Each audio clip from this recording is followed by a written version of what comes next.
Alam niyo ba na may abandonadong gusali sa bayan ng Maria Aurora?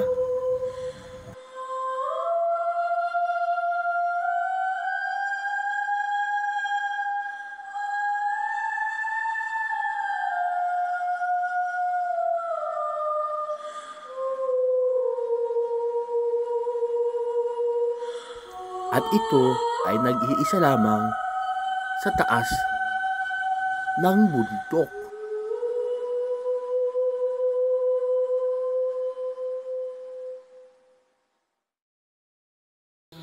Ito yung kwarto, mga kabooms. Wow, scary. Parang sa scary movie lang tayo na mapanood ah. Oh.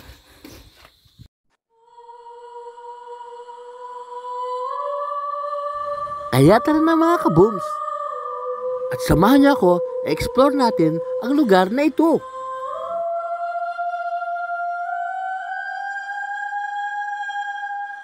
Ang abandonadong gusaling ito ay inopen na ng Maria Tourism Office para masaksihan ang ganda ng natatagong yaman nito.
Yan mga kabooms.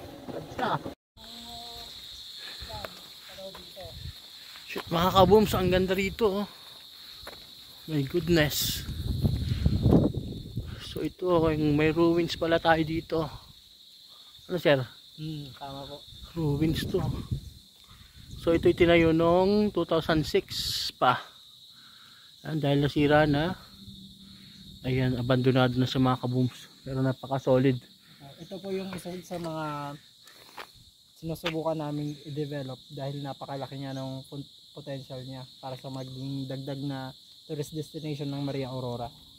O, tsaka napakaganda, overlooking siya mga kabooms. Ayun o, yung kabundukan na yun o, libot. Wow, ang taas dito mga kabooms. Sobrang taas nga nung inakit namin, pero kaya naman siya ng motor kasi simentado na siya o, ayun o. So perfect dito for pictorial. Sobrang solid. Ayan o. So ayan mga kabooms, papasukin namin yung ruins. Ayan, papakita namin sa inyo kung ano yung nasa loob nito. Ayan, with Sir Delmar. Ayan, ang ating tourism staff. Alright, so let's go mga kabooms. So ito yung kanila papasok. Ayan, siguro nasira ito ng bagyo.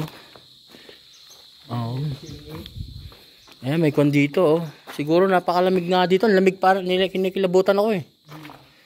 Ang lamig na rito. Ayan, kusina oh. Ito yung kwarto mga kabooms. Wow, scary. Parang sa scary movie lang tayo na mapanood ah. Oh, lawak. Lawak pala ng room nito. Grabe, lawak ng room mga kabooms oh. Tapos may CR. Tapos may terrace. Wow, sobrang solid. Tanaw na tanaw ang kabundukan ng Castañeda. Ayun oh, tanaw na tanaw ng Castañeda oh. Kaya natin zoom. Hop, ayun. Oh, tanaw na tanaw ng Castañeda. Puno yung kanilang mga bundok. So nandito tayo sa taas mga kabooms. Ano sa mataas to? Laki ng kwarto sir ha. Magkano po per night nito?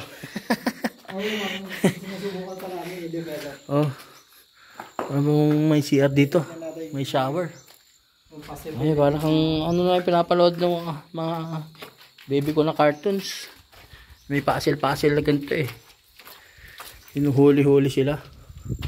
Ayun o, grabe mga kabooms. Makakilabot dito. Oh, ang lalaki ng kwarto. Lahat may CR. Oh, grabe, ang lupit. So ito mga kabooms, ang kanilang sala. Ang lawak din ng sala. Oh. Tapos yun na nga yung pag magsisiga ka doon, giniginaw ka. Pwede. Oh, ito pa. Ito kusina nila. Ayan oh. So natapos ba to, sir? Opo, tinirahan po siya dati. Tinirahan siya dati. Oh, tapos to may guardhouse siya dito. May scary movie na rin, oh. Oh. Ano siyang scary. Wow. My goodness. So may sarili siyang water bank. Tangke ng tubig. Ayan, overlooking din dun, oh. Ganda. Shit. Parang ang sarap dito tumira. Mag-campsite dito. Siguro, ang lamig dito, sir, ano? Oo, lamig dito. Oh. Shit, yung gusto mag-print up dito, dito na kayo. Ang namin dito is maging camping site siya. For car camping or tent. Tent camping, oh, ganda. Tapos umaga magkakat ka dito. Kasi maganda rin ang stargazing dito dahil kitang-kita. Oo, wala siyang kuwan, madilim. Oo. Walang ilaw na istorbo. Kitang-kita mo Okay. pa yung mga ilaw guys. Maglatag ka lang dyan pag di maulan eh. Oo, maglatag ka lang ng banig dyan, oh. Sa semento, di ba, sir? Tama po. Malatag lang sa semento, tapos ang wall nyo na yung ulap. Balak namin siyang isama sa circuit ng Dimasalan. Kumbaga, pag galing ka ng Dimasalan, pwede ka dumaan dito. Pag galing ka ng bayan, dito ka muna bago ka ng Dimasalan. Yun. Yan ang balak namin. 2 option, ano? Isang tour. Yeah. Kasama siya sa Dimasalan. Oo, Dimasalan tour. Wow. Ganda rito mga kabooms. And then may signal dahil katabi mo lang yung... Oo, pwede ka na agad mag-emote-emote dito. Yeah. Saka may kwan dito kabooms, oh. Lupit nitong bulaklak na to. African tulip po yan. Oh. Wow. Oh, grabe. Ang ganda. That is an African tulip.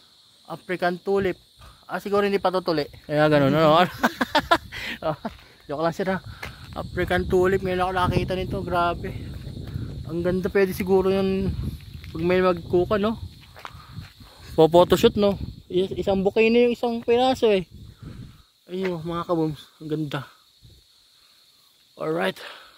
Merong ruins dito sa Maria Aurora na papasyalan soon. Ayan, ito po yung nasa likod ko. Ayan, so napakaganda mga kabooms. Overlooking siya, yung klima napakalamig. Ayan, at worth it puntahan kasi sa sasakyan nyo, andyan na agad paparada. Ayun, nakaparada na yung motor namin doon. Ayan, may mga parking area dyan, space. So perfect siya talaga for stargazing, for camping. Siguro pag nag-open na to soon, wow, napakaganda rito, ang lamig. Pero mag-camping kami dito ni Mrs. Alright, so abangan niyo mga kabooms. Halika na't ating libutin ang ganda ng aurora. Sumama ka, tuklasin ang mayamang kultura. Halika na, sumama ka, tara na sa aurora. Tayo tamis ng ngiti sa mukha ng aurora. Maligayang pagtanggap kahit kanino man ang bawat sulok ay makasaysayan. Dito'y sumilay pag-asa at kalayaan. Kultura'y mayaman, talagang naiiba. Patutubong mga tao ay makikilala. Halika na't ating